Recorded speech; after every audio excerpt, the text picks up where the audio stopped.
few insights into what's happening in Australia.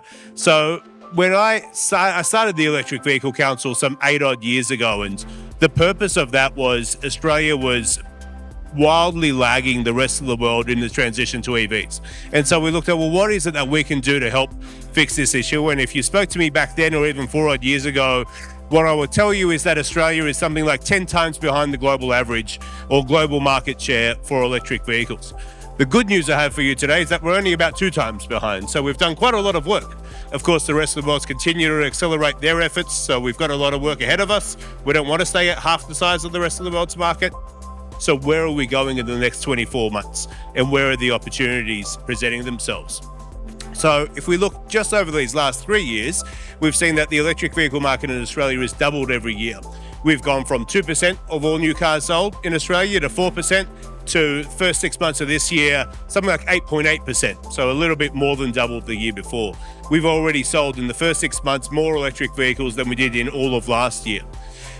Similarly, if we look at other really big indicators of investment in our sector, things like public charging infrastructure, we've seen that the number of public chargers have grown by about 50% every year for these last 3 years.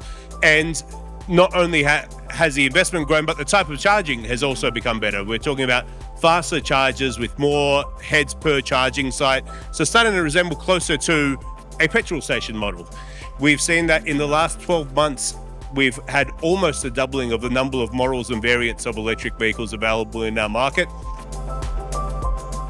Based on announcements for this next 12 months, we're expecting roughly a doubling of models and variants of electric vehicles again.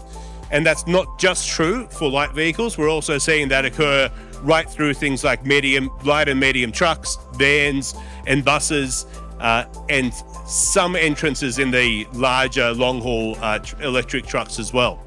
Australia hasn't had a national policy for electric vehicles, and since the change of election, particularly with the more supportive government, we now have a few policies in place while also working on that larger plans. National regulations to support this transition is about to launch throughout these next 12 months in Australia. So a doubling is sort of roughly the baseline of what you can expect. So my first lesson there is in the short term, do not underestimate growth. You should be looking at a market that will at least be twice as large next year as it was this year. And I tell you that because there have been quite a number of lessons learned from people who expected much more incremental growth. A market that went from 2 to 5 to 6 to 7%, which instead went from 2 to 4 to 8%. Do a Google News search of Volkswagen, Ford, Toyota, Mitsubishi, name a car company, an incumbent car company, CEO and electric vehicles. And what you'll hear is their CEOs saying, we got this wrong. We were expecting still pretty bullish growth, but longer lead times. We were expecting a slower transition to electric vehicles. So we were making the investments to transition, but we were expecting to make those investments over a medium period of time, over about 15, 20 odd years to see this market shifting. Whereas now we're basically scrapping all of those strategies and we're remaking those investments for the next 3 or 4 years.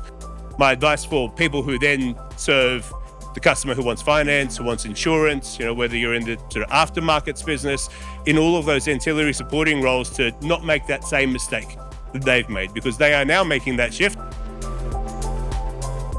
The next lesson that I'll share here is we are now moving from that market of early adopters to what we sort of call the early majority.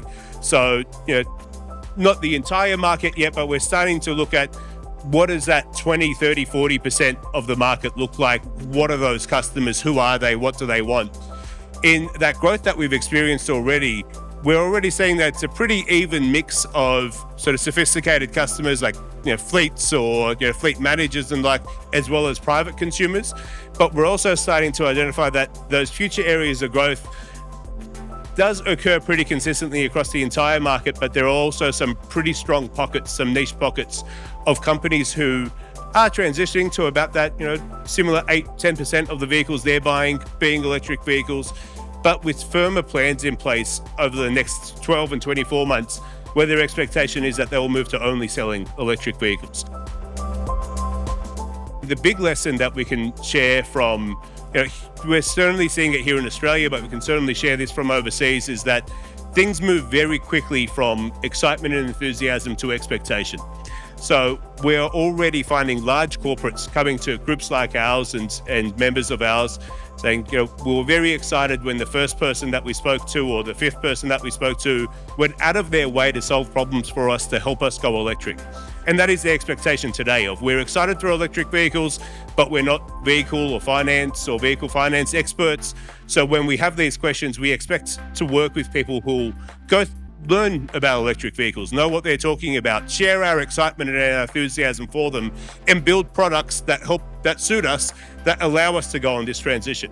Now companies coming to us saying, we don't want to deal with people who don't know, who haven't done that work, who don't know about electric vehicles and haven't built tailor-built products. Can you send us to someone else? Do you know anybody else who has done that work? Because it's non-negotiable for us. We have a net zero strategy. We have something in place that tells us we're definitely going to electric, and we're no longer going to continue working with people who don't support us ongoing on this journey. There's places like the NRMA has an electric vehicle hub.